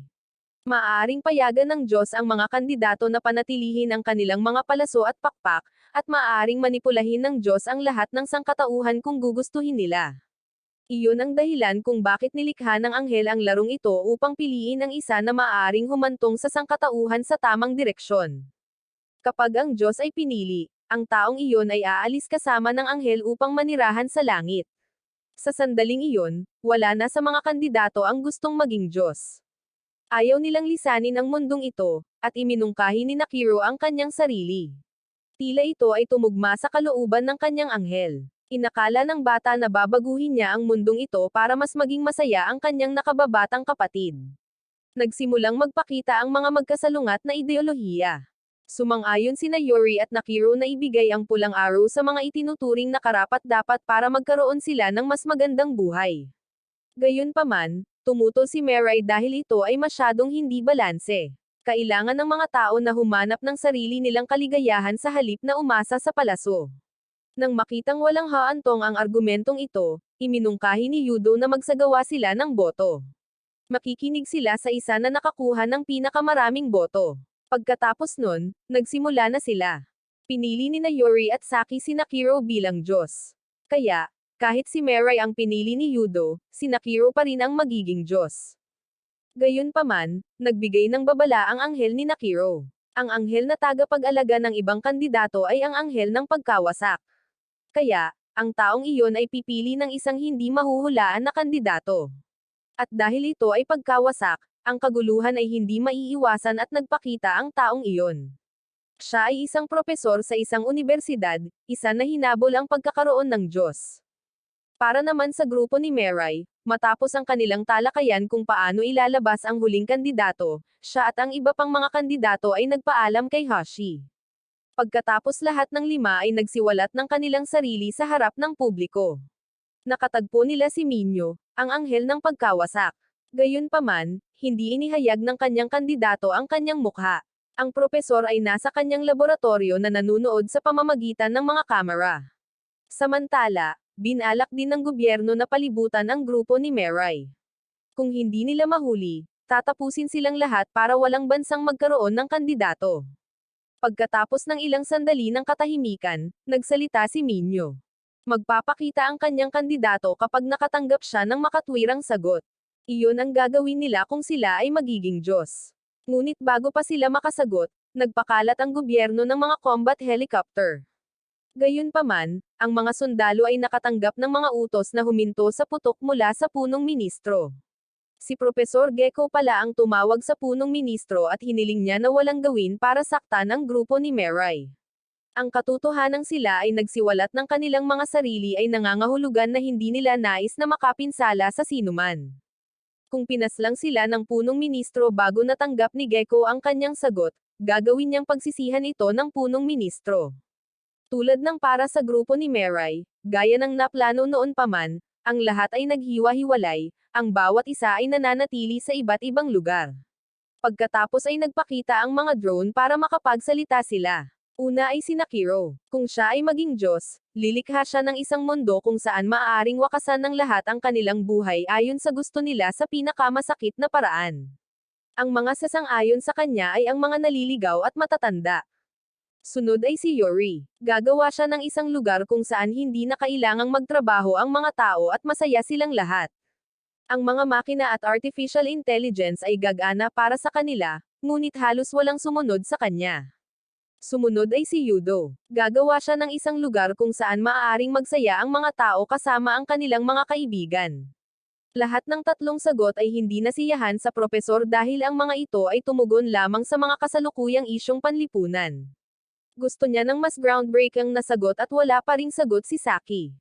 Sa wakas ay si Meray at sinabi niya kung siya ay maging Diyos ay wala siyang gagawin. Pagkatapos magsalita ay nagtipon-tipon silang lahat. Pagkatapos ay humarap ang propesor sa grupo ni Meray sa ilang segundo. Pagkatapos ay sinabi niya ang kanyang hypothesis, hindi naniniwala si Mitro sa Diyos. Sa simula, walang naniniwala na may Diyos pero ngayon nangyari na. Ngunit hindi ito ang inisip ng mga tao ng Diyos. Ito ay isang artificial na Diyos at tinanong ni Gecko kung bakit walang gagawin si Meray bilang Diyos. Naniniwala si Meray na ang mga tao ay dapat tumayo sa kanilang sariling mga paa. Kung siya ay naging Diyos at binago ang buhay ng sangkatauhan na itinakda ng langit, kung gayon ito ay walang pagkakaiba sa diktadura. Pagkatapos ay tinanong sila ng propesor ng isang tanong. Sino ang unang ipinanganak? Sangkatauhan or Diyos? Ikinwento ni Yuri ang kwento ni Adan at Eva, habang binanggit ni Gecko ang pagbuo ng Earth bilyon-bilyong taon na ang nakalilipas. Matapos mabuo ang Earth, nagsimulang mag-evolve ang mga tao. Ang mga primitive ay nanghuli at nagtipon at nagsimulang manalangin sa langit para sa karagdagang pagkain. At nilikha ng sangkatauhan ang Diyos bilang layunin ng kanilang mga panalangin. At hanggang ngayon, ang sangkatauhan ay nagsasagawa ng mga operasyon at genetic engineering. Ang lahat ng iyon ay nagsasangkot ng mga gawa ng kalapastanganan. Lumilipad pa sila sa outer space. Kaya, sinabi ni Gecko na talagang mahirap paniwalaan ang tunay na pag-iral ng Diyos sa langit. Naniwala si Gecko na walang mga Diyos. Ngunit nang mapili siya bilang kandidato at nakakita ng anghel, nagsimula siyang magduda sa sarili niyang hypothesis, at kinailangan niyang kilalanin na totoong umiral ang Diyos, nagsimulang maghanap at magsaliksik si Gecko. Sa kalaunan, natuklasan niya ang isang nilalang na nakaligtas salamat sa pagsamba sa mga tao. Ito ay sumisipsip ng enerhiya mula sa mga sumasamba sa Diyos upang mabuhay. Gayunpaman, nang wala ng maraming taong sumasamba, unti-unting nababawasan ang enerhiya nito, at unti-unti itong nasawi. Dahil sa ayaw nitong masawi, nilinlang nito ang mga anghel at sinimulan ang pagpili ng isang Diyos. At ang tunay na gustong gawin ni Gecko ay wakasan ang panahon ng mga tao na sumasamba sa mga Diyos. Naniniwala siya na ang kaalaman, agham, at medisina ay makatutulong sa mga tao na madaig ang mga sakuna ng hindi na kailangang manalangin. Hindi nila kailangan ng mga Diyos at gagawin iyon ng anghel ng pagkawasak, si Minyo. Wawasakin niya ang langit. Sa sandaling ito, muling nagsalita si Saki. Naisip niya na kailangan pa rin nilang umiral ang mga Diyos, hindi para lumipad sa paligid at ito ay parang kay Santa Claus. Ang mga tao ay nangangailangan ng isang bagay na makakapitan at ang mahalaga ay mayroon silang pag-asa. Hindi kailangang umiral ang mga Diyos, sapat na kung iingatan nila ang mga ito sa kanilang mga puso. Sa kabilang banda, pinili ni Nakiro na pumanig sa propesor upang makatiyak sa kanyang desisyon. Tinanong ni Meray ang propesor na sa mundo ay mayroon pa ring mga tao na naniniwala sa mga Diyos at nakikita iyon bilang pag-asa at kaligtasan. Pagkatapos, kapag nalaman nilang wala na ang mga Diyos, ano ang mangyayari? Sinabing hindi na sila makakapagtapat at makakahingi ng tawad. Kung walang suporta, mawawalan sila ng pag-asa at direksyon, na haantong sa pagwawakas ng kanilang sariling buhay. Dahil hindi na nila kayang makipagsabayan sa panahon, kailangan nilang tanggapin iyon. Pagkatapos, nagpasya si Meray na siya ang magiging Diyos upang maiwasang mangyari iyon. Si Yudo ay lubos na nasiyahan na si Meray ay may ambisyon na maging Diyos. Sa sandaling iyon, natuklasan ni Yudo ang ilang mga sniper, at bago niya ito maiulat kay Mirai, nagpaputok sila, na ikinasawi ng bata. Pagkatapos, maraming iba pang mga asasin ang nagpaputok, na sumalakay sa grupo ni Mirai. Agad niyang inutusan ang lahat na magkalat. Sinubukan ni Mirai na kunin ang katawan ni Yudo, ngunit mas mabilis si Gekko at kinuha ang bata.